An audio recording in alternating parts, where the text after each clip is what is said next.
All right, it is 7 o'clock, so I'm going to call the meeting to order. We're having the March 31st meeting of the St. Charles County Council. If everybody would join me for a moment of silence, please, and then Mr. Cronin will lead us in the Pledge of Allegiance.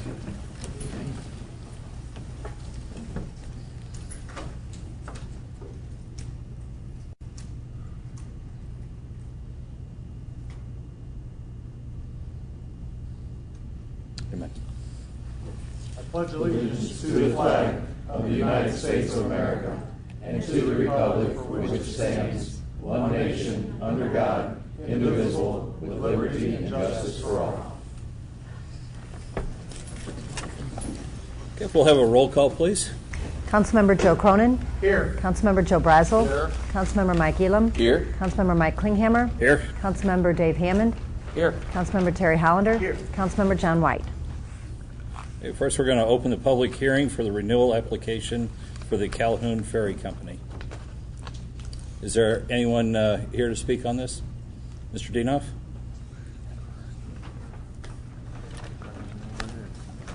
Thank you very much, members of the County Council.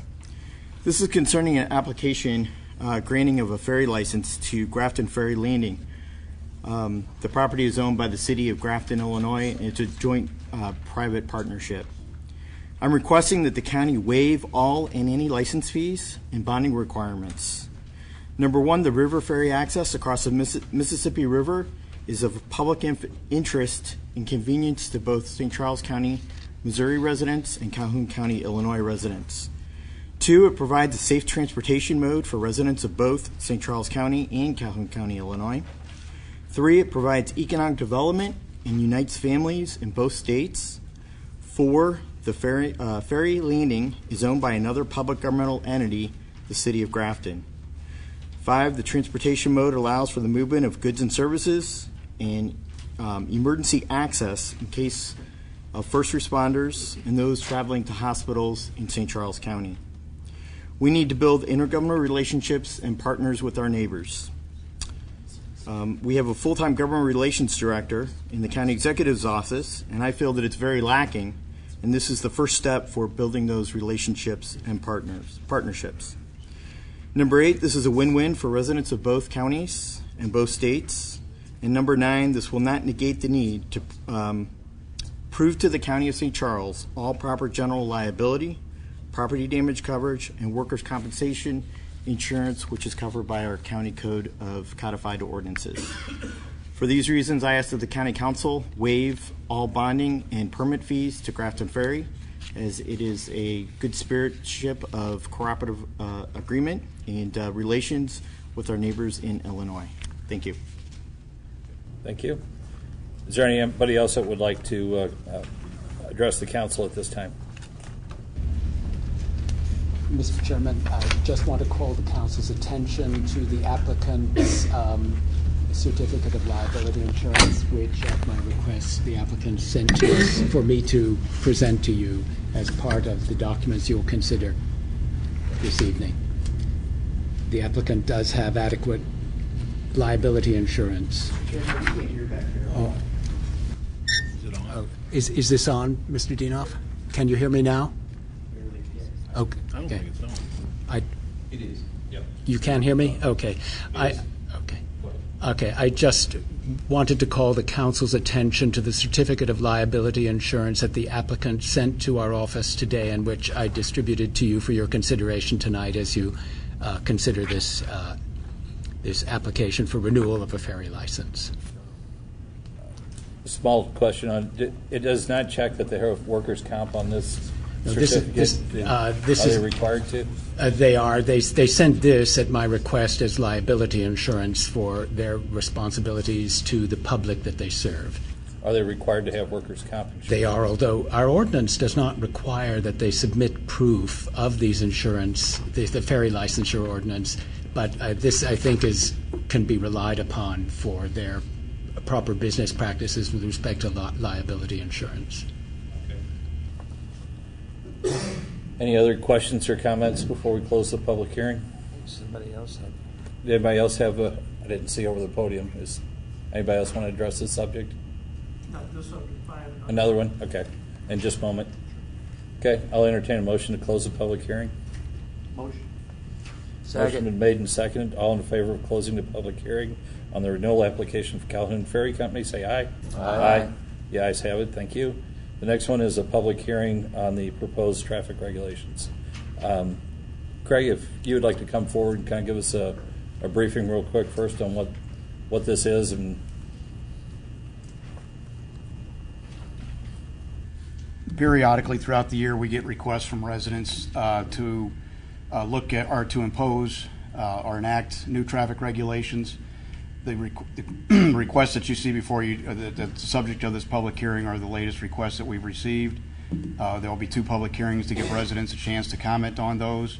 Then our office will review them and come to you with a recommendation, whether pro or con, and it'll be up to you to adopt them in the form of an ordinance, should you choose to do so. okay. Again, that part comes later than after we have the 2 public hearings. After the public hearings, yes, there'll Then be your a, department comes back and makes a recommendation. yes, there'll be a bill before the council then regarding those requests. Very good. Does anybody have any questions, or is there anyone in the audience that would like to make a comment on the? This is only regarding the proposed traffic regulations. Seeing none, is there a motion to close the public hearing? Motion. Second. Motion's been made and seconded. All in favor, say aye. Aye. Opposed, say nay. The ayes have it. Thank you. Next, we have the public comments. This is the time when anybody in the audience can come forward and talk about things that are pertaining to the county or anything that's on the agenda. Any public speakers tonight?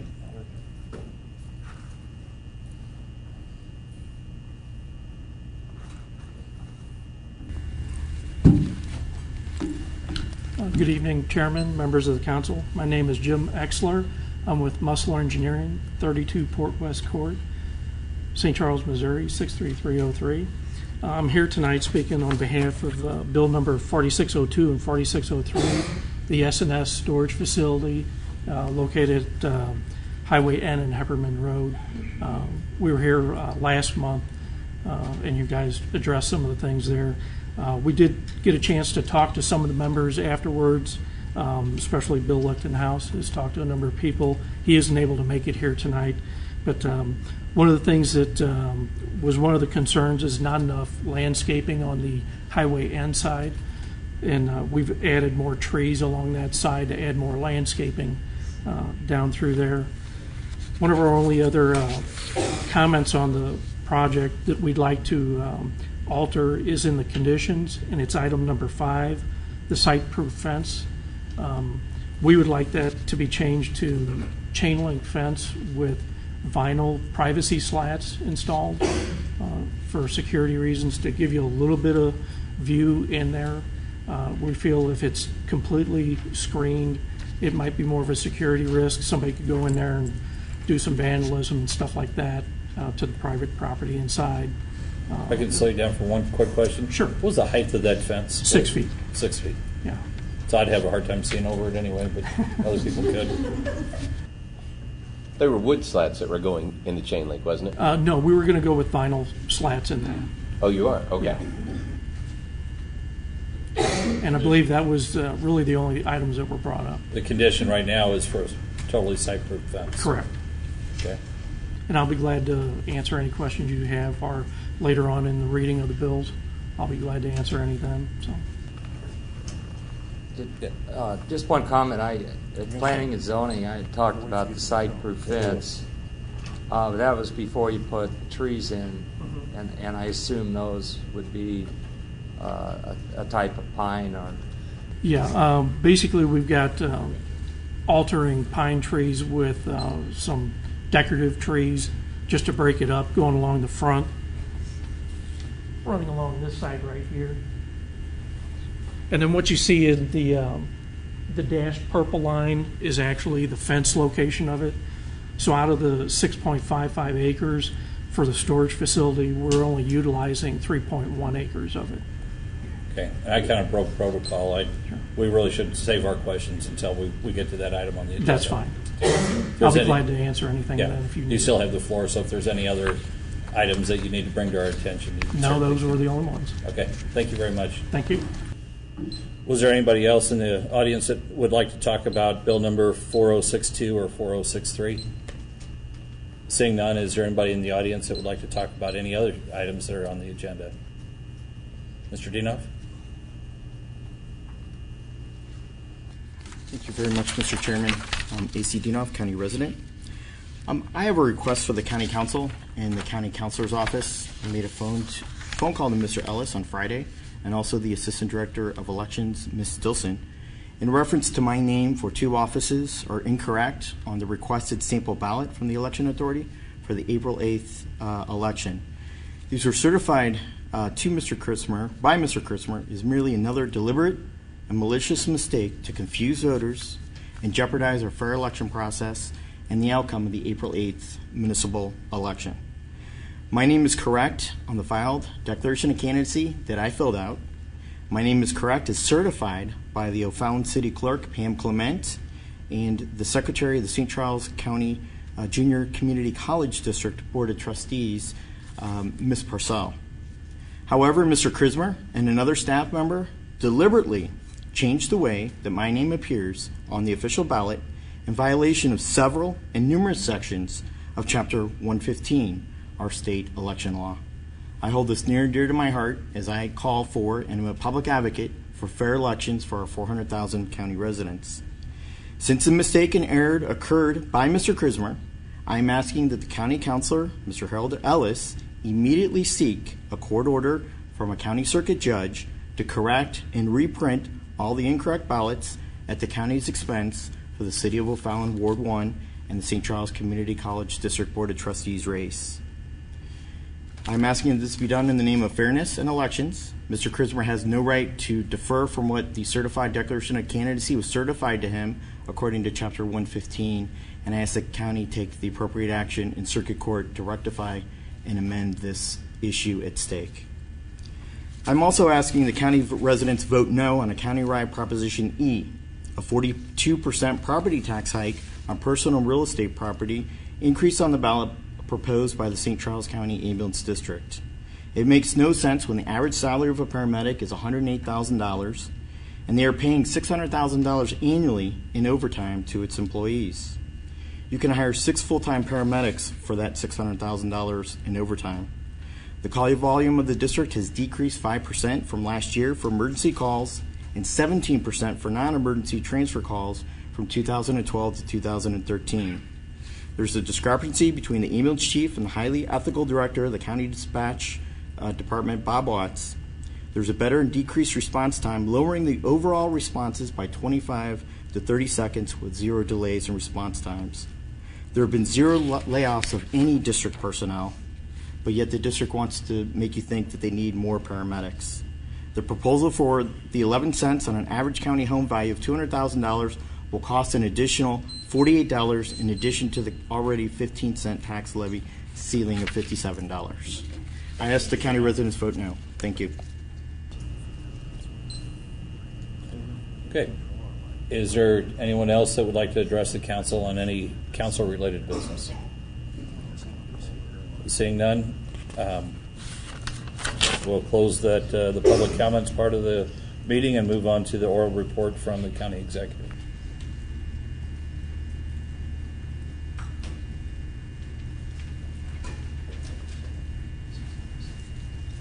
Thank you, Mr. Chairman, members of the council. I want to present my annual report, which, as you know, is required by the charter. And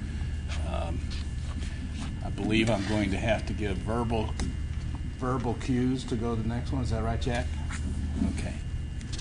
So if you go to the next one, you'll see the first thing we're going to talk about is Route 364 page extension. It's a $118.2 million roadway project, 4-lane divided highway from Mid-River Mall to I-64 in St. Charles County.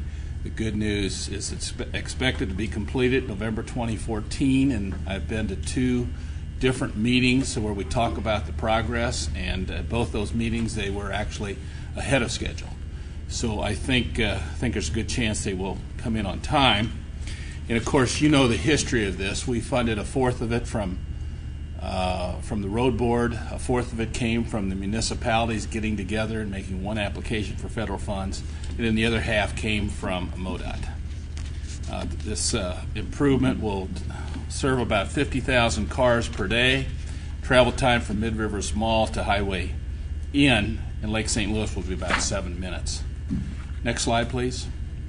Another important development here was along the Salt River Road was the interchange, the Divergent Diamond interchange in a fifth lane opened on I-70 on December the 6th.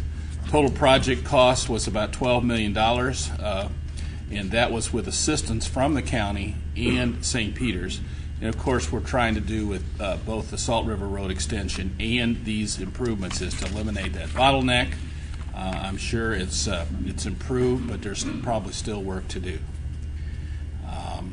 Next slide, please. The $64 million rehabilitation of the westbound bridge had our highway, of course, reduced to 3 lanes in each direction. I think it worked out a whole lot better than anybody thought it would, and part of that is because we worked together with MoDOT to mitigate some of the traffic and made several small improvements, which expedited the use of alternative ways to get to work, so people wouldn't have to use the bridge. Next slide, please.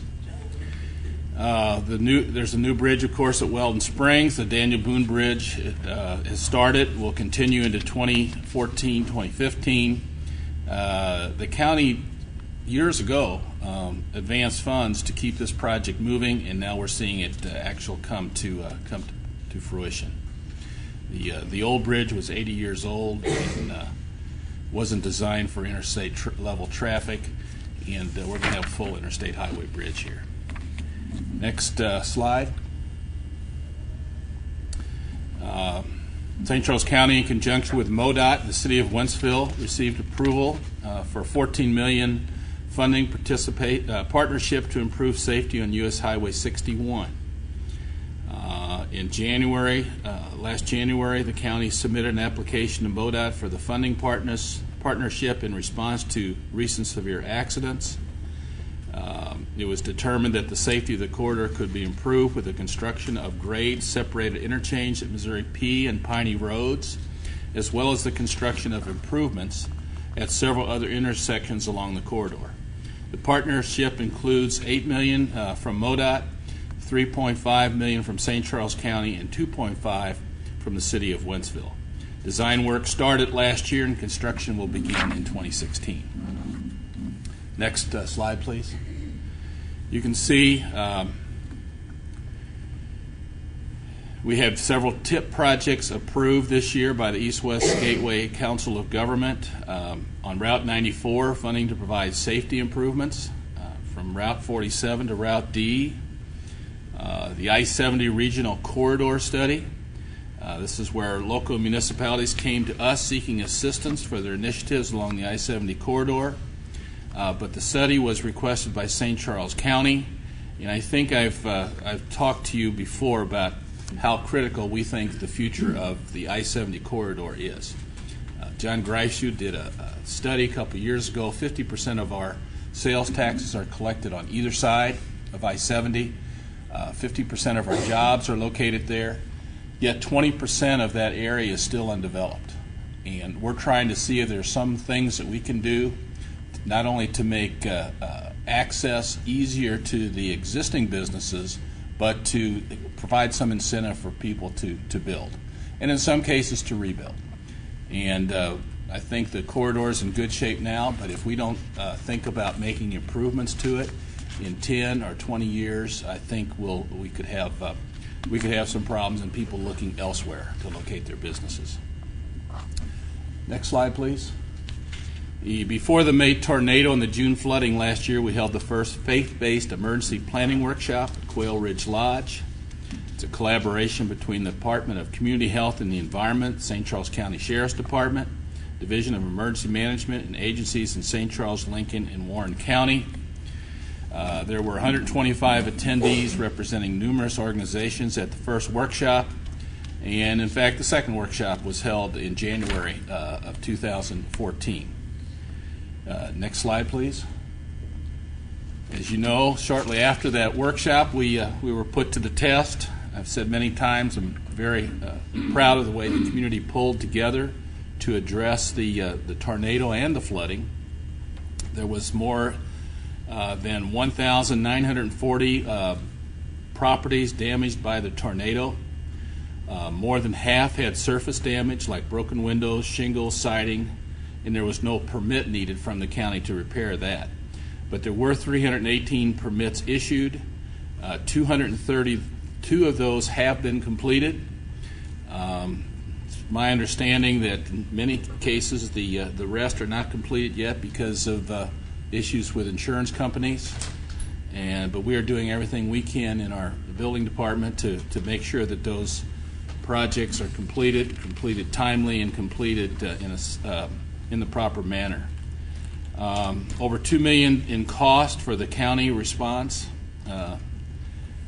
and for damage to the facilities. Of course, you know we got some of that reimbursed by the federal government. Next slide, please. This is per Sheriff Neer, and congratulations to him on another fine year by his department. St. Louis, you can see our numbers there on the slide. 13 crimes per 1,000. In St. Louis City, there's 82 crimes per 1,000. And in St. Louis County, there's 22 crimes per 1,000. So you can see we're considerably below the city and somewhat below the St. Louis County as well. Now, these figures encompass those entities for which we provide services, as well as the unincorporated parts of the county. Next. I think most of you know about MACTAC. MACTAC stands for the Multi-Assault Counterterrorism Action Capabilities. The idea is to train all commissioned personnel in the same methods and techniques so that they can better coordinate their efforts. In 2013, we trained approximately 650 commissioned responders within St. Charles County through intense 10-hour blocks of active shooter response and tactics. In 2014, the active shooter response for educators will be taught to St. Charles County school staff personnel, and they have been mandated by law to partake in active shooter training recently, and just started talks with schools, so there are more details to come. And I say we, but I mean the Sheriff's Department. So good luck with that, Sheriff. Division of Emergency Management. Next slide, please. Division of Emergency Management, of course, received the Storm Ready designation. You all are aware of that. And if you go to the next slide, another initiative, again, the sheriff can take credit for this, was the CarTrack launch.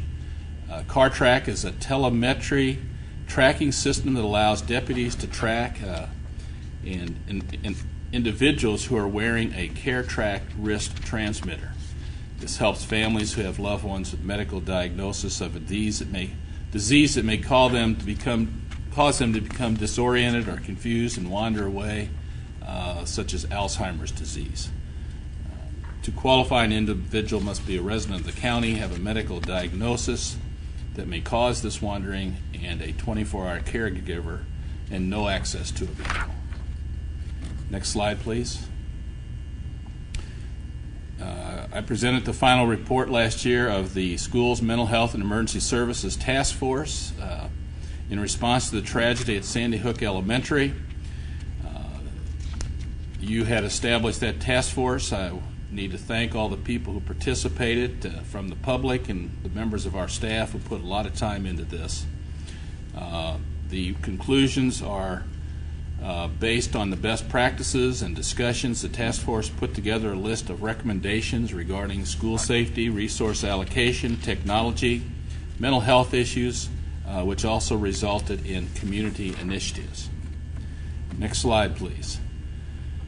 The Prosecuting Attorney's Office created the county first special Victims Unit, and this is to handle sex crimes, child abuse, and domestic violence cases. In the last 10 months, there have been 4 jury trials by prosecutors in the Special Victims Unit, all resulting in convictions and prison sentences. The unit has also been able to go back and revisit some child abuse and neglect cold cases, uncover new evidence, and where appropriate, proceed with charges. We also have very proud of our drug court. It's been in operation since 2000, has separate tracks for felony DWI and drug offenders, as well as co-occurring track and a family court program. In April 2013, the 11th Judicial Circuit Drug Court Program was named a National Mentor Court, one of 10 court programs in the nation that are distinguished with this honor. So we need to congratulate Judge Holmes and the other judges for their efforts in the drug court. Next slide, please. Again, ranked the healthiest county in Missouri for the 4th straight year. First for health outcomes and factors. These rankings are based on recent public data collected from vital statistics and government health surveys. Things that are measured include premature death, obesity rates, binge drinking, smoking, access to healthy foods, unemployment, high school graduation rates, pollution, access to primary care providers, and self-assessed health status. Next slide, please. The community health and the environment, of course, has done their normal great job on providing vaccination, education classes, dealing with recyclable material, and of course our pet adoption center and the work we do with pets. Next slide, please. This pretty self-explanatory. If you just look at the right-hand column, what you see there is first line is per capita personal income, and you see the growth in Missouri over the last what is that? It was 7 to 12, so about 6 years, and you can see that basically St. Charles County grew at a rate about 1/3 larger than the state rate. You can see on retail sales, you can see the growth of the state versus the growth of the county. We grew about 4.4 times more than the state. And with job creation, our rate of job creation is about 6.5 times more than the state of Missouri. So I thought that was an interesting statistic. And if you look at the next slide, you can see this shows the percentage point change by county, and those that are above, those that of course have grown the most are in the red, and which is kind of backwards. We want to be in the black, but we're in the red, and you can see there's only one county in the state. No, I take that back. We're in the light color. And so I think we're the only one in the state that, we're there by ourselves. And you can see that St. Louis, its total share of the state economic pie, St. Louis is 19. This is St. Louis County. It's 19%. Jackson County is 11.4%. And St. Charles County is 6.5. So we're number 3 in the state. Next slide, please. You can see here the growth in housing permits. Again, you can see that we're nowhere near where we were in 2007, but that was the height of the building boom. We came down quite a bit, but you can see here that we're sort of slowly and gradually making our way back. The next slide kind of gives you an appreciation of which counties are doing better than others. St. Charles had a very high number the year before, basically because they permitted 309 multifamily units in the streets of St. Charles. But other than that, everybody is growing, and again, we're making progress towards returning to the types of growth that we had in the past. I don't know. Colleen, we don't have the census numbers in here, do we? What was that the other day? We grew how much? The county grew, what was it, 4,500 or more? 4,500, yeah. 4,500. In the last year, the Census Department determined that we had 4,500 new residents in St. Charles County. Now, that's only half of, again, if we go back to the housing boom, it was about 9,000.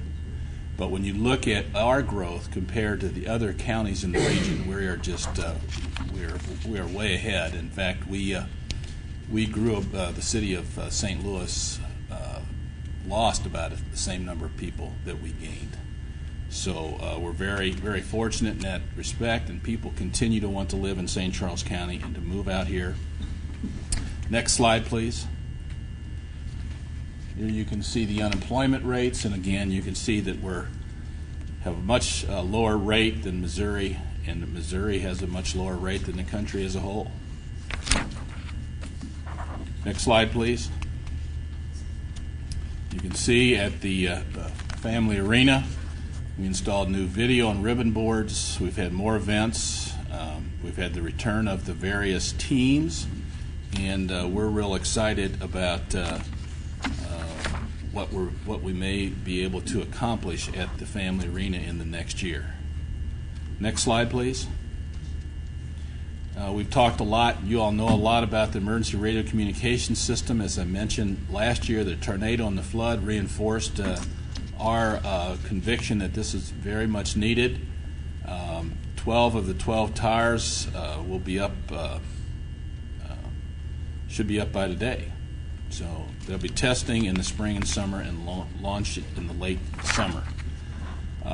Next, please. There's new online systems to do the following things: file personal property declarations, register for park activities and reserve facilities, file a marriage license pre-application. So we're constantly trying to make it less necessary for people to get in the car and drive down to downtown St. Charles and deal with their county business. Next slide. Again, you can see here that parks continue to grow, and got a new 18-hole disc golf course that we're developing in Indian Camp Creek. We're partnering with the St. Charles City County Library on a program, and we of course continue to have numerous volunteers who contribute many, many hours. Next slide, please. This is a lot better than we were looking at 5 or 6 years ago. Total revenues up about 0.9% from the previous year. 2% increase in sales tax. You can see building permit revenue is up as well. Hopefully continue that in this year. Next slide, please. Okay, 3.95 employee raises. Hope we'll, I think I've gotten several cards from employees, and I very much appreciate the raises we've been able to do the last 2 years. I don't know if you get those or not, but several of them have expressed their appreciation, and certainly they deserve it. Our loggers' expenses are down. We finally complete addressing the comprehension problem, which I think has made everyone feel a whole lot better about the pay and the salary scale. Next, 9/11. Looking ahead, we're going to have a new county website. We're going to be working on the 9/11 system. We're going to be presenting to you some initiatives that we think might be helpful in combating truancy. Go to the next slide. You can see that we also will be working on the Gateway Green Light Project, Phase 3 of Bromlesick Park. Project CARE. This is the program that allows citizens to support nonprofit services that serve residents in need and receive support from the County Indigent Fund. It was established through the efforts of County Councilman Joe Cronin and administered by the County Collector and supported by the Community Assistance Board. Last but not least, thank you. If there's any questions, I'd be glad to try to answer them tonight. If I can't get you an answer tonight, I'll have one for you tomorrow. Any questions, comments from the council members? Very well done.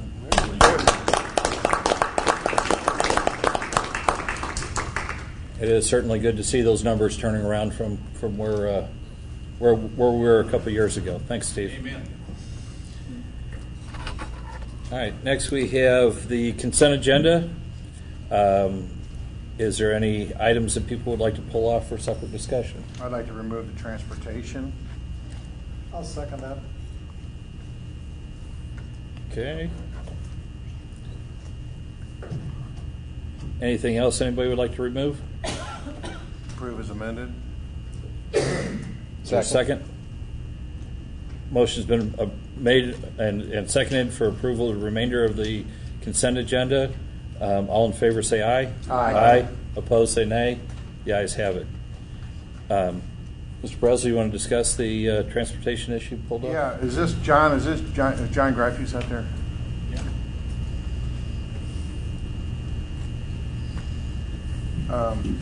Give me a kind of a brief rundown on this project, on what this is. I know it synchronizes the traffic lights, right? Correct. Gateway Green Light Project in general is looking at putting intelligence at each of the signal cabinets so that they can be better coordinated and monitored. This change order is for increasing the data service. We have a cell modem at 100 plus locations. So we're already in, and this is already in motion, is what you're saying? Correct. Okay. Where does this data go to? Does it go to The data goes to a centralized server at MoDOT's Traffic Management Center in Chesterfield, and then that data is made available through fiber connections and internet connections to each of our cities as well as our county highway department, so they can monitor their infrastructure. So MoDOT it's going back to their data center because they had at the time when this program was started a data center that was certified and rated for our emergency type response that we did not have in the county available to us. If there's a malfunction of some kind, who's responsible for addressing it?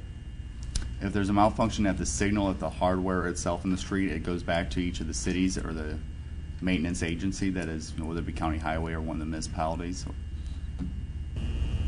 If there's a malfunction, where if it's within the signal itself or the equipment that's the field equipment, if it's part of the communication equipment such as the AT&T modem, then would default back to AT&T or that communication owner.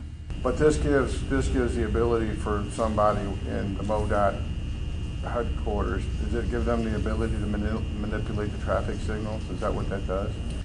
It gives each jurisdiction still has control of their infrastructure within their, St. Peter's would still have control of theirs, so MoDOT would not be able to change, say, the signal here at Spencer Road and in front of the library. That would still be within the jurisdiction of St. Peter's, but it allows each of the agencies to view the operation of the signals and be able to get data from those to see if they're working with adjoining signals upstream or downstream.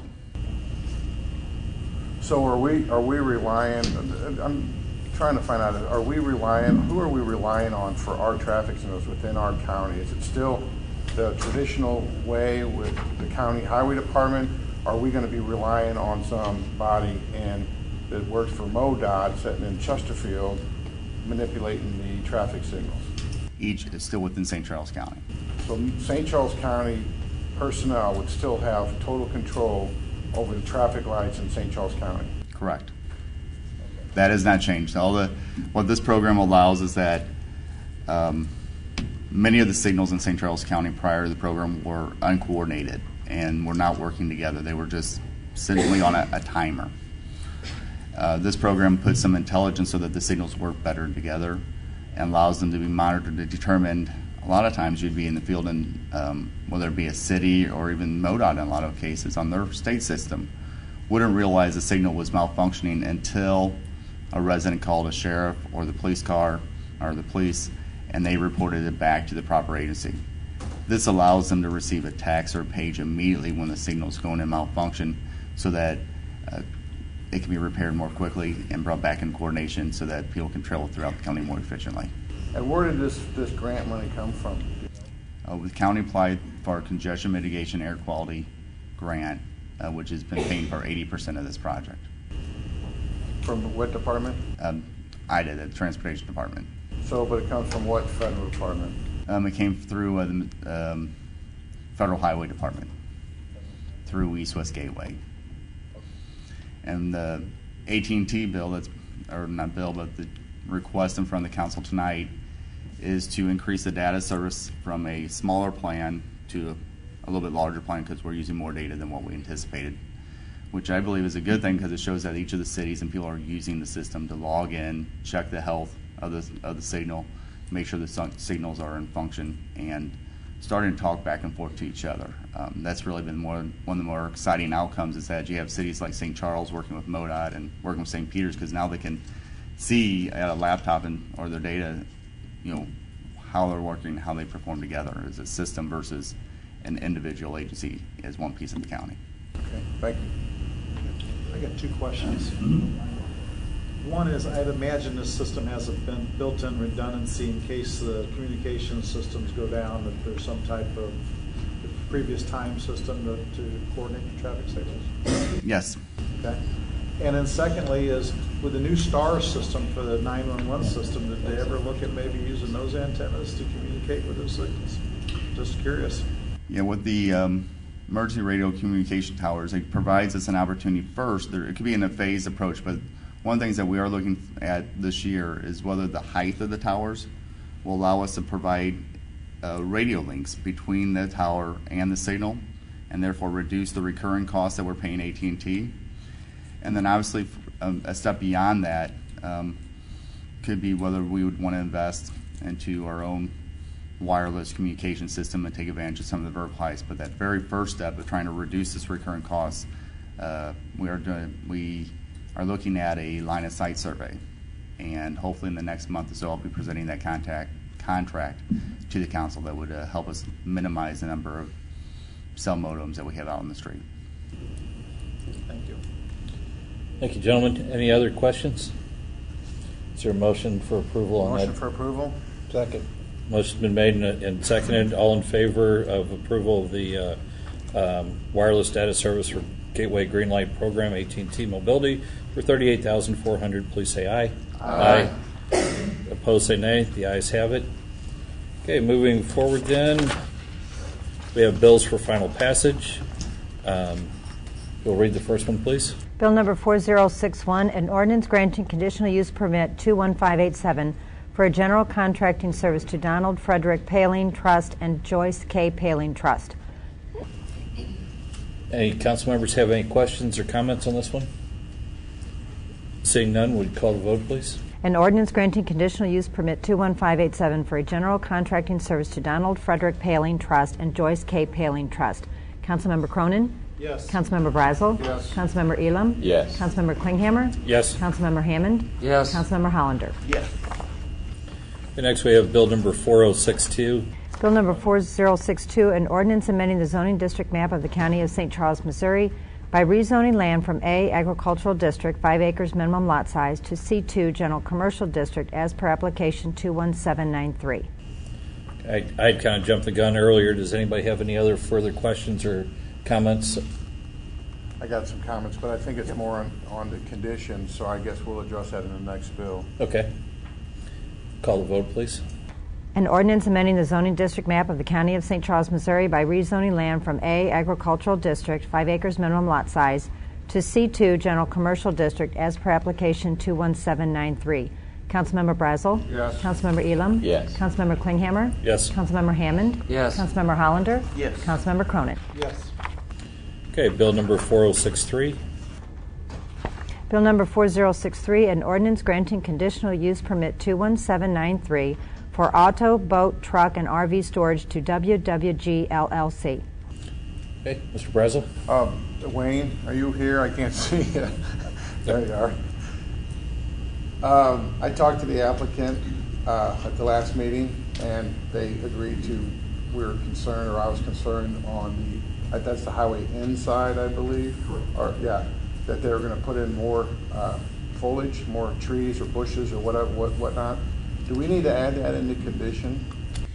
I've looked at the site plan that they had shown you. Actually, I think they're going to be required by our current ordinance, as far as buffering is concerned, to have to place more vegetation than what they're currently proposing. So there's some standards already in existence that I think should cover the landscaping and screening. Okay, then the next question was, his request was to eliminate wood privacy fence or plastic or whatever that was, and then go with the chain link fence and put the vinyl slats in it. Does that need to be added to the ordinance, or is that just a... If the council's inclined to accept that change, yes, I think you need to specify that the solid screening could be altered to the chain link and slats. I don't have a problem with it unless any other council member. It seems to me if they're the... Were you guys going to use a wood slat fence or plastic, or what were you... They were going to use vinyl. They're going to do chain link and 50 slats. Chain link with vinyl slats. That's what you were going to use, right? Is that what you are going to use? That's what we're intending. That's what he was saying before. Yeah. In lieu of a solid fence. So, yeah, I mean, I don't have a problem with that, because a lot of those other fences, they kick out the pickets and all that stuff. Do you have a problem with that, Wayne? Just so you appreciate is that one thing that you find with the chain link and the vinyl slats, the faster you're traveling on the street, you basically can see totally through that fence. It's subdued or shaded somewhat, but it doesn't create a screen like a solid fence would. It creates more of a screen when you're still and not moving, but the faster you're moving, the more you can see through that fence. But, I mean, when I drive down one of the roads and I see there's a 6-foot wood privacy fence, I could make the same argument. As I drive down the street, I can see in the backyard as I drive down, and you can see in between that. Depending upon, if it's like a board on board. No. If you drive down and you see there's spots, go right back down here to what's our corner here? Willett Road. Go down to Willett Road and drive down that road and look at the fences. If you're driving fast enough, you can see right through. You can see everything that's in the backyard. I mean, I don't have a problem with this fence the way it's sitting, or the way that they're proposing it. So I'm good with it. I'm going to say that I'm going to agree with you, Wayne, because I was originally opposed to this rezoning. I think it's kind of in a residential ag area. Well, it is an ag area, and it is in a residential area. However, it could potentially be, it's a good commercial corner eventually. But if that's what, that was, I mean, the applicant never called and talked to me about the fence, and we talked about doing the drainage, and they agreed to that, so I'm going to stick with what you got. I'm going to stick with the privacy fence. Because like I said, I wasn't really in favor of this to begin with, but with what they came up with, it seemed like a good plan, and it seemed like it was a good screening, so that's my position. Yeah, I have a real problem with what he suggested, the chain link fence with the vinyl. They don't stay. I'm not even talking about privacy, but eventually those slats start breaking, and it really looks bad. We've talked about this a number of times before, so I would propose that we stick with what the planning and zoning approved, which was a site-proof fence, which doesn't include that. I agree. Mr. Cronin? I'd like to hear Mr. Hammond's opinion on this, since he's been through planning and zoning meetings and listened to the neighbors and everything. Well, I was the one that added that contingency for the site. So you're in favor of it, I guess. Yeah. I think we know where Dave stands on this one then. I agree. I don't like the chain link fence with the slats. They They don't seem to last very long. It's more of a, I haven't really experienced driving fast enough to see through them. Maybe when I'm paying attention to them, I'm going slower. But I can understand the effect that you're talking about. I think a well-maintained privacy fence should be site-proof, or why have it at all? I have heard from some of the people that own RV lots, though, and they kind of like their argument is we shouldn't have fences. We should have fences around them, but it should be one that is easy to see through. That way, Mr. Neer's deputies can see what's going on behind the fence, rather than finding out about it in the morning after either vandalism has occurred or someone's stolen one of the boats or RVs. So, I think we either need a security fence that you can see through, or a privacy fence. The chain link with the slats does neither. So, I think the purpose of this is obviously for us to approve what's been proposed in the zoning change, which I think is geared more towards protecting the residents and the neighbors, the visual side of the property, rather than what's on the other side of the fence. So, I agree. Any other comments, or I don't see any motions to amend it. So, if you would go ahead and read it and call the vote. An ordinance granting conditional use permit 21793 for auto, boat, truck, and RV storage to WWG LLC. Councilmember Elam? Yes. Councilmember Klinghammer? Yes. Councilmember Hammond? Yes. Councilmember Hollander? Yes. Councilmember Cronin? Yes. Councilmember Brazel? Yes. Okay, next we have bill number 4064. Bill number 4064, an ordinance amending the zoning district map of the County of St. Charles, Missouri by rezoning land from A Agricultural District to C2 General Commercial District as per application 21798. And I do know the applicant is with us tonight if anyone has any questions on this particular subject. Seeing none, if you would call the vote, please. An ordinance amending the zoning district map of the County of St. Charles, Missouri by rezoning land from A Agricultural District to C2 General Commercial District as per application 21798. Councilmember Klinghammer? Yes. Councilmember Hammond? Yes. Councilmember Hollander? Yes. Councilmember Cronin? Yes. Councilmember Brazel? Yes. Councilmember Elam? Yes. Okay, next we have bill number 4065. Bill number 4065, an ordinance authorizing execution of an agreement with Community Council of St. Charles County for professional services to assist St. Charles County in Community Development Block Grant, CDBG, consolidated planning and reporting, and to assist St. Charles County's Community Assistance Board in awarding grants to agencies that address homelessness in the county. Any questions or comments? Seeing none, if you'll call the vote. An ordinance authorizing execution of an agreement with Community Council of St. Charles County for professional services to assist St. Charles County in Community Development Block Grant, CDBG, consolidated planning and reporting, and to assist St. Charles County's Community Assistance Board in awarding grants to agencies that address homelessness in the county. Councilmember Hammond? Yes. Councilmember Hollander? Yes. Councilmember Cronin? Yes. Councilmember Brazel? Yes. Councilmember Elam? Yes. Councilmember Klinghammer? Yes. Next we have bill 4066.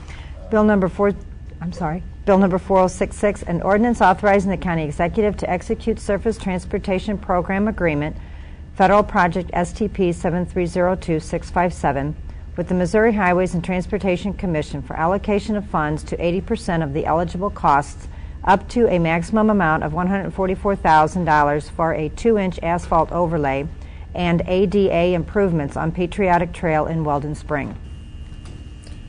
Anybody have any questions about Patriotic Trail? Seeing none? An ordinance authorizing the county executive to execute Surface Transportation Program Agreement, Federal Project STP 7302657, with the Missouri Highways and Transportation Commission for allocation of funds to 80% of the eligible costs up to a maximum amount of $144,000 for a 2-inch asphalt overlay and ADA improvements on Patriotic Trail in Weldon Spring. Councilmember Hollander? Yes. Councilmember Cronin? Yes. Councilmember Brazel? Yes. Councilmember Elam? Yes. Councilmember Klinghammer? Yes. Councilmember Hammond? Yes. Okay, next bill, please. Bill number 4067, an ordinance authorizing the county executive to execute the supplemental agreement with the Missouri Highways and Transportation Commission for installation of various safety improvements at an existing at-grade railroad crossing on Carmel Lakeview Road. Any questions or comments? Anybody? Seeing none, go ahead and call the vote, please. An ordinance authorizing the county executive to execute the supplemental agreement with the Missouri Highways and Transportation Commission for installation of various safety improvements at an existing at-grade railroad crossing on Carmel Lakeview Road. Councilmember Cronin? Yes. Councilmember Brazel? Yes. Councilmember Elam? Yes. Councilmember Klinghammer? Yes. Councilmember Hammond? Yes. Councilmember Hollander? Next, we have bill number 4068. Bill number 4068, an ordinance authorizing the county executive to execute Surface Transportation Program Agreement, Federal Project STP 7302655, with the Missouri Highways and Transportation Commission for allocation of funds to 80% of the eligible costs up to a maximum amount of $272,000 for a thin bonded overlay on Route N in Cotterville. Any questions or comments? Call the vote, please. An ordinance authorizing the county executive to execute Surface Transportation Program Agreement, Federal Project STP 7302655, with the Missouri Highways and Transportation Commission for allocation of funds to 80% of the eligible costs up to a maximum amount of $272,000 for a thin bonded overlay on Route N in Cotterville. Councilmember Brazel? Yes. Councilmember Elam? Yes. Councilmember Klinghammer? Yes. Councilmember Hammond? Yes. Councilmember Hollander? Yes. Councilmember Cronin? Yes. Brings us to bill number 4069. Bill number 4069, an ordinance authorizing the county executive to execute Surface Transportation Program Agreement, Federal Project STP 7302654, with the Missouri Highways and Transportation Commission for allocation of funds to 80% of the eligible costs up to a maximum amount of $132,000 for microsurfacing on Independence Road and Wolfram Road in Weldon Spring. Anybody have any questions or comments? Seeing none, if you call the vote, please. An ordinance authorizing the county executive to execute Surface Transportation Program Agreement, Federal Project STP 7302654, with the Missouri Highways and Transportation Commission for allocation of funds of 80% of the eligible costs up to a maximum amount of $132,000 for microsurfacing on Independence Road and Wolfram Road in Weldon Spring. Councilmember Elam? Yes. Councilmember Klinghammer? Yes. Councilmember Hammond? Yes. Councilmember Hollander? Yes. Councilmember Cronin? Yes. Councilmember Brazel? Yes. If I could add on the last two bills, these are projects similar to the work that we did, the Highway Department did on Cox Hill Road last year. It's a relatively new process for us, but it involves, instead of waiting and having to do a full overlay, this is a ultra thin bonded wearing course or whatever. It's a thinner layer, and I think Craig reported to me last month that Cox Hill seemed to hold up well during the snow plowing. So at least the initial test, if you will, has come back very positive. So in the future, as long as things continue to go well, we may be able to cut some maintenance costs. Okay. Is it still just a thin layer of asphalt, or is it a fabric of some sort, or what?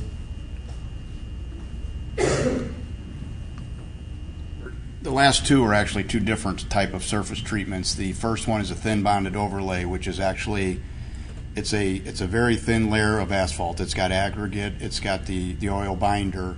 It's just not the full thickness that we use on roads that are in worse shape, that need more strength. This is for roads that the strength is still good, their surface is just starting to have some imperfections. The next one is a micro surfacing, which is really more of a surface sealer, and that's for roads that are in even better shape, but we put that on to keep water infiltration and things from getting underneath the roadbed, which makes them fall apart. So these are all kind of preventative maintenance measures. Rather than let the roads get bad enough to where we have to do a full-blown project to rebuild them, these are some preventative measures that we can do at a lower cost. Thank you. Appreciate that. Next bill, please. Bill number 4070, an ordinance approving a third amendment to the intergovernmental agreement with the City of St. Charles for the extension of West Clay. Is there any questions or comments on this one?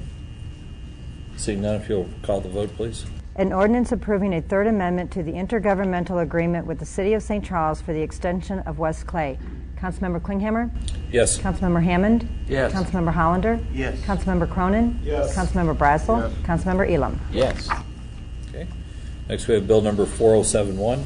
Bill number 4071, an ordinance authorizing the county executive to execute an amendment to the intergovernmental agreement with the City of St. Charles for collection of water service line repair fee. Is there any questions or comments on this particular item? Seeing none, if you'll read it and call the vote. An ordinance authorizing the county executive to execute an amendment to the intergovernmental agreement with the City of St. Charles for collection of water service line repair fee. Councilmember Hammond? Yes. Councilmember Hollander? Yes. Councilmember Cronin? Councilmember Brazel? Yes. Councilmember Elam? Yes. Councilmember Klinghammer? Yes. Next, we have bill number 4072. Bill number 4072, an ordinance relating to the standard for use of cellular location equipment. Anybody have any questions, or Joe? Yeah, I've talked to Steve about this. I also talked to Tom about this and some of his staff. We need to make a couple changes. I'm not sure I'm in favor of this bill regardless, but if it does go through, there are some things we need to address. On page 2, I'd like to make an amendment, and with that amendment, I'm not making an amendment now, but I want to explain what I'm doing. I'd like to make an amendment that on page 2, number 2, where it says electronic device, a cellular phone, where it says in brackets, or other personal communication device, we're going to just put a line through that and eliminate that. Eliminate other personal communication device? Yeah. Are you leaving a cellular phone, or you This bill was intended just strictly for cellular phones, and it complicates their detective bureau with cybercrime. So we want to try to keep it simple. I mean, they're here if you got any questions for them, but I would like to make that amendment. If you guys want to have any conversation on it, we can, or just make the amendment. What is the other personal communication device? Yeah, that's Mr. Nair. Good. Mr. Chairman. I'm going to have Lieutenant Mateo speak to this. He's the expert. Thank you. Hold on one second, if you could. Mr. Chairman, let me just say that my intent, at least, was to deal with that issue and only that issue. And if we need to amend it to make it clear that it's not going to affect other operations at the department, I certainly would encourage you to do that. Yep. You want to fill us in a little bit about? Well, I think it's rather vague when you say other personal communication device. That could be anything from a laptop, a home computer, anything like that. That's not on the cellular network. And I'm in favor for the way the bill's written if it's just cellular only. But when you start becoming vague with your definitions, I think it opens it up to a whole bunch of stuff. As Mr. Brazel has proposed the change, that you would agree with Mr. Brazel's amendment? Yes, I would. Okay, thank you. Mr. Cronin? There's cellular phones are morphing into computers. I mean, some of my children are in their 20s have ones half the size of this laptop they carry in their pocket. So I think I think possibly the intention of this language was to allow not just the old man phone that I carry like this, but allow the big tablets that young people carry that really aren't technically cellular phones anymore. They would probably be called electronic communication devices.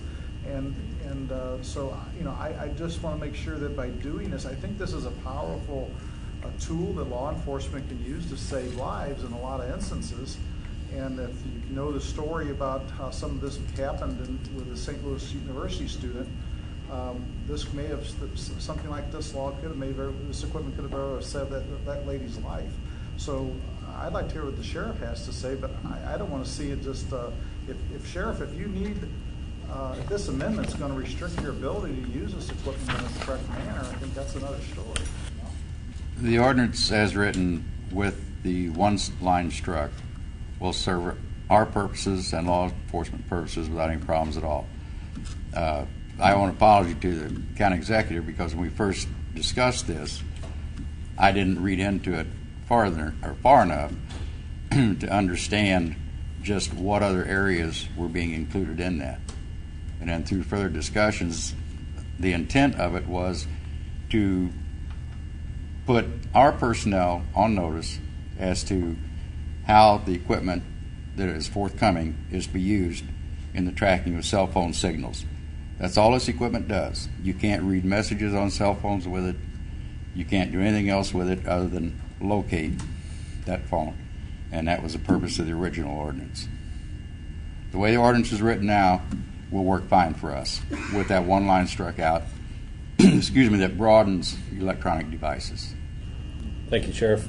The reason why, why it would concern me is, like I said, I'm not sure I'm in favor of this bill. We're going to discuss it after we go through this amendment. But if a hypothetical situation, if you have what the Sheriff Department is hypothetically speaking, that they may send out emails to pedophiles, and then the pedophile comes back with some kind of, crazy nonsense, well, it gives them the opportunity to pursue that sort of thing without getting warrants or whatever.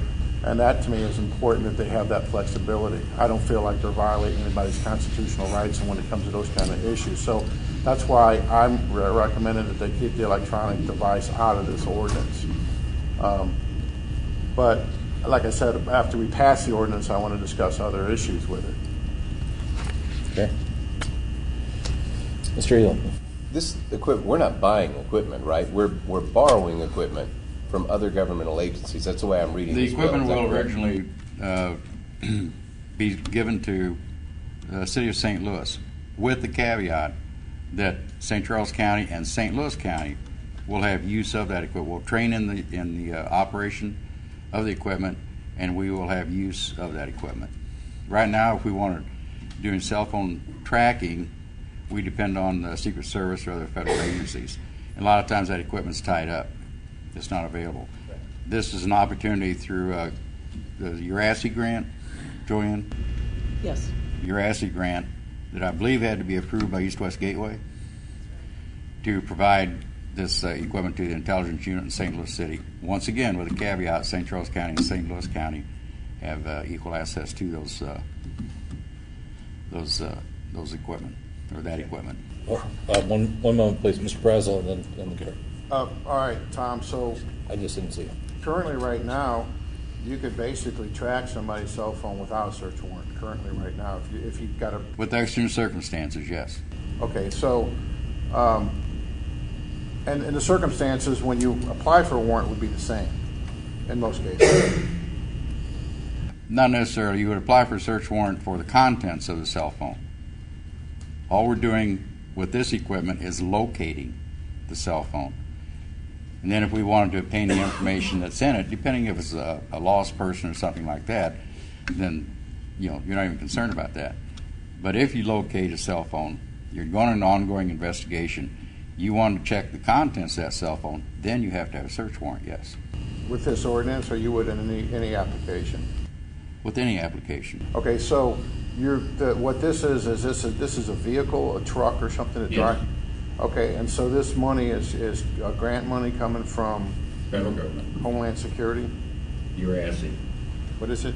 URASI. It's the Urban Area Security Initiative that Congress has had in place for a number of years. It's intended to, right now it's the top 25 areas in the nation that are potential terrorist targets, to ensure that they have in place the type of equipment that they need should they be faced with that. And the equipment's available to us to use on an ongoing basis at all of the 8 counties, 3 over in Illinois, 5 on the Missouri side, to use for regular law enforcement, which is basically a training aspect. But ultimately, Congress's intent was to prepare us, should there be an event here, that we're involved in dealing with potential terrorism, domestic or international.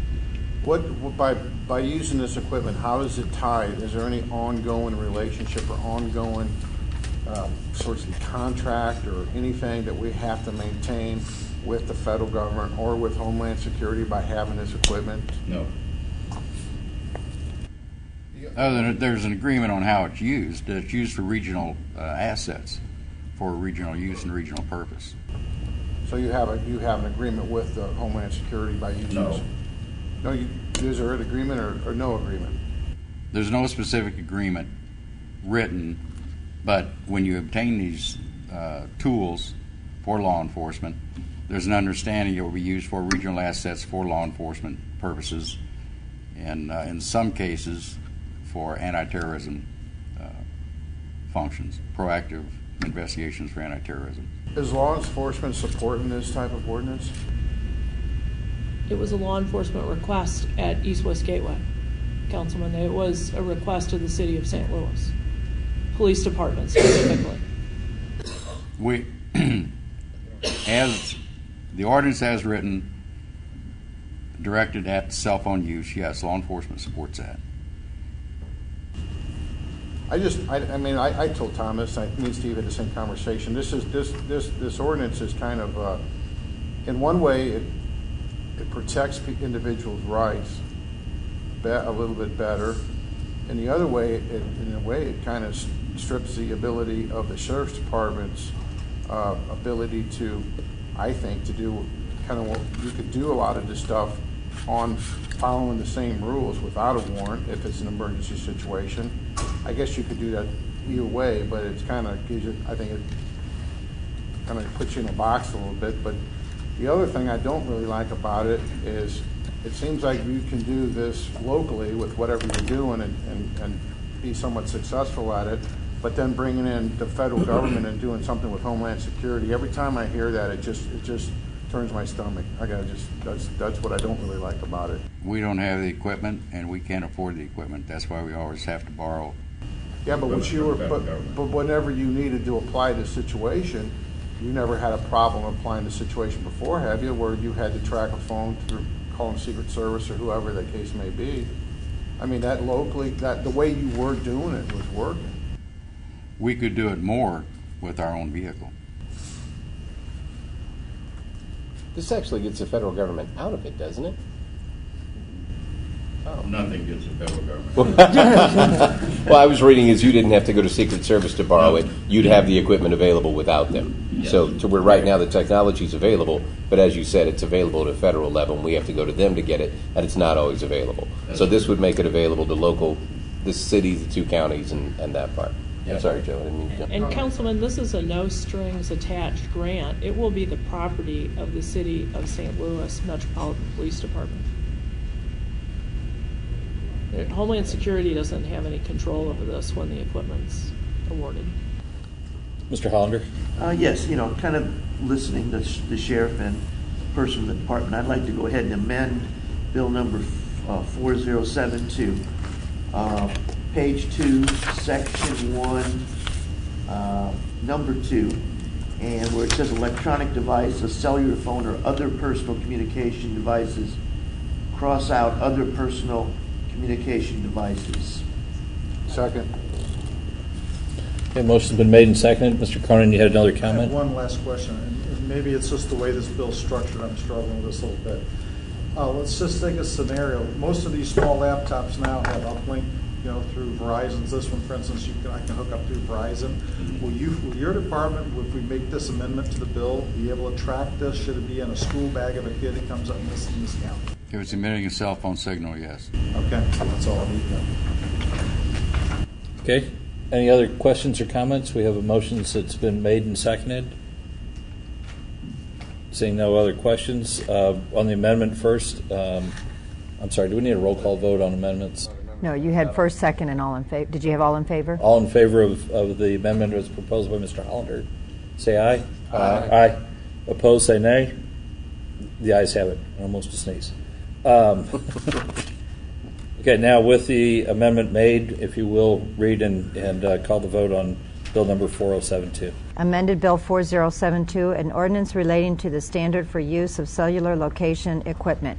Councilmember Hollander? Yes. Councilmember Cronin? Yes. Councilmember Brazel? No. Councilmember Elam? Yes. Councilmember Klinghammer? Yes. Councilmember Hammond? Yes. Okay, next we have bill number 4073. Bill number 4073, an ordinance amending Article 2, Section 200.050 of the Ordinances of St. Charles County, Missouri, OSCCMO, concerning registration fees from a qualified instructor. Questions or comments? Anyone? Seeing none, read it and call it. An ordinance amending Article 2, Section 200.050 of the Ordinances of St. Charles County, Missouri, OSCCMO, concerning registration fees from a qualified instructor. Councilmember Cronin? Yes. Councilmember Brazel? Yes. Councilmember Elam? Yes. Councilmember Klinghammer? Yes. Councilmember Hammond? Yes. Councilmember Hollander? Yes. Bill number 4074. Bill number 4074, an ordinance approving an intergovernmental agreement with the City of Cotterville for the extension of Main Street between Chestnut Street and Oak Street. Questions, comments? Mr. Chairman? Yes, sir. As the council knows, there's going to be an upcoming meeting of the council that'll take place in City Hall in Cotterville during the month of April. We thought it might be appropriate to table this bill at this time and pass it that evening. And As long as that doesn't slow down their progress in any way, that'll be a nice gesture we can do at the April 14th meeting then. Okay? Motion to table 4074 until April 14th. Second. Motion been made and seconded. All in favor say aye. Aye. The ayes have it. We'll table that one. Bill 4075. Bill number 4075, an ordinance authorizing the non-binding projected tax rates of the county for the General Revenue Fund and for various special funds of and for the County of St. Charles, Missouri for the year 2014 in order to develop the notice of projected tax liability to accompany the assessor's notice of assessed value, all as mandated by Senate Bill 711. Questions or comments? Seeing none, go ahead and read it and call the vote. An ordinance authorizing the non-binding projected tax rates of the county for the General Revenue Fund and for various special funds of and for the County of St. Charles, Missouri for the year 2014 in order to develop the notice of projected tax liability to accompany the assessor's notice of assessed value, all as mandated by Senate Bill 711. Councilmember Brazel? Yes. Councilmember Elam? Yes. Councilmember Klinghammer? Yes. Councilmember Hammond? Yes. Councilmember Hollander? Yes. Councilmember Cronin? Yes. I don't think we have any action on the table bill or the resolution, correct? Oh, Mr. Cronin? On the resolution 1317, I'd like to thank Joanne and Jennifer for meeting with me Friday. There's a lot of new information regarding this issue that Jennifer's came through with, and I would like to request that she briefs the council on this some at a meeting. Also, you folks may want to talk to her. There's a packet of information I sent you on Sunday with a lot of attachments on it. You take a look at it, but at the time, once Jennifer has the opportunity to brief us a bit, I would like to bring that resolution off the table and bring it forward. Thank you. Appreciate that. Mr. Brazel? I'd just like to ask Harold how we're coming along on either Bill 4008 or how are things progressing on the issue related to this. I can report that the parties will in the Nair matter will be meeting in June. There were efforts to schedule in April or May, but it didn't turn out to work well with everyone's calendar. So we're looking for a June meeting. Is there going to be a June resolution? It could be a June resolution. It could be, but as I said, these are discussions that should be allowed to follow their course. I think they can be very productive. Okay. Thank you. Okay. Thank you. Next, we have announcements and miscellaneous, and I'd like to announce again that the next meeting will be at the Cotterville City Hall on April 14th at 7 p.m. And the address for Cotterville City Hall is 5490 5th Street in Cotterville. Anybody else have any announcements or miscellaneous items? Seeing none, we'll adjourn tonight's meeting. Thank you very much. You're welcome.